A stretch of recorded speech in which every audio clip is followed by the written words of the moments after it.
Welcome back, CAD users. This is a short video to help you create the glass that's going to go in your mirror top table assembly. You should have already created the top, spent some time making this base, and now I'm going to come down here and add one, and we're going to create a new part, and we'll rename this glass, and we're going to just make a very simple part. So you can come into the front face and draw a sketch where it's basically just going to be a circle off the center, and this will be 8.75 inches in diameter.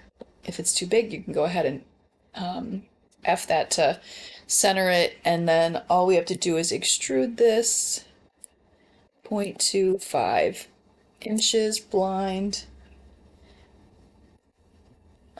And now we can change the appearance of it because it is glass, so we'll make it look kind of transparent. So let's change its color to something fairly light. I actually like this one. It's up to you.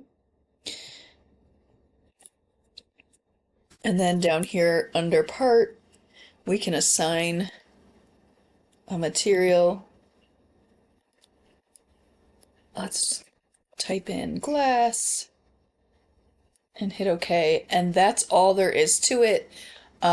Save that into there. You can recheck it in, and then you'll be ready to move on to the assembly.